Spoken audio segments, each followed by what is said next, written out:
அதிசயங்கள் செய்கிறவர் நம் அருகில் இருக்கிறார். அற்புதங்கள் செய்கிறவர் என்றும் நமக்குள் வசிக்கிறார். மத்தேயு சுவிசேஷம் 14ஆம் அதிகாரம் 16வது வசனம். இயேசு அவர்களை நோக்கி, அவர்கள் போக வேண்டுவதில்லை, நீங்களே அவர்களுக்கு போஜனம் கொடுங்கள் என்றார். 5 அப்பம் 2 மீன் 5000 பேருக்கு போஷிக்கிற நிகழ்ச்சியில் தான் ஆண்டவர் சொல்றாரு. சீசர்லாம் பார்க்குறாங்க. பெத்சாயிதா வனாந்தரத்தில் நடைபெற்ற ஒரு நிகழ்ச்சி. சாயங்காலம் ஆயிடுச்சு, திரளான ஜனங்கள் இருக்கிறாங்க. அவங்களுக்கு ஆகாரத்துக்கு என்ன பண்ணுறது? அனுப்பிட்டா பிரச்சனை முடிஞ்சிடும், அவங்க வீட்டில் போய் சாப்பிடுவாங்க. ஆகவே ஆண்டவரே, இது வனாந்தரமான இடம், திரளான மக்கள் இருக்கிறார்கள், சாயங்காலம் ஆயிடுச்சு, அவங்கள அனுப்பிச்சிடுங்க என்று சொன்னார்கள். அதுதான் அப்பா சொல்றாரு, அவர்களை அனுப்ப வேண்டியதில்லை. சீஷர்களின் வாயிலிருந்து வருகிற வார்த்தை பெரும்பாலும் அப்பொழுது அனுப்பிவிடும். ஆனால் ஆண்டவர் சொல்கிறார், அவர்களை அனுப்ப வேண்டியதில்லை. 2 பேருடைய பார்வை பாருங்க. 200 பணத்துக்கு எங்க போறது? யோவான் சுவிசேஷம் 6ஆம் அதிகாரம் 7வது வசனத்துல பிலிப்பு சொல்றார், 200 பணத்துக்கு அதுக்குள்ள கால்குலேட் பண்ணிட்டார் அவரு.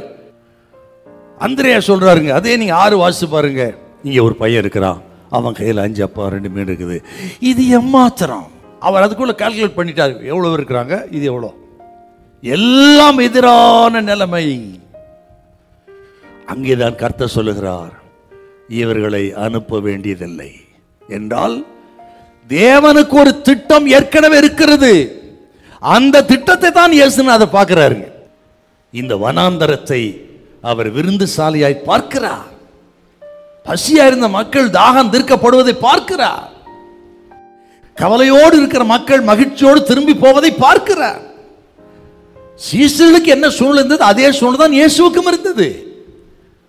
ஆனால் அவர்கள் பார்வை வேறே, ஆண்டவர் பார்வை வேறே. அருமையான தேவ ஜனமே, இன்றைக்கு இருக்கிற சூழ்நிலை பார்க்கிற தேவன் அல்ல, உன் சூழ்நிலையை மாற்றி பார்க்கிற தேவன் நம்மோடு இருக்கிறார். உன் சூழ்நிலை கர்த்தர் மாற்ற போகிறார். எதை மாற்ற போறான்னு நினைக்கிறீங்க? உன் வனாந்தரம் மாறும், உன் வறட்சி மாறும், உன் வெறுமை, கடன் பிரச்சனை, உன் துக்கத்தை எல்லாம் சந்தோஷமா மாற்றுகிற ஆண்டவர் வந்திருக்கிறார்.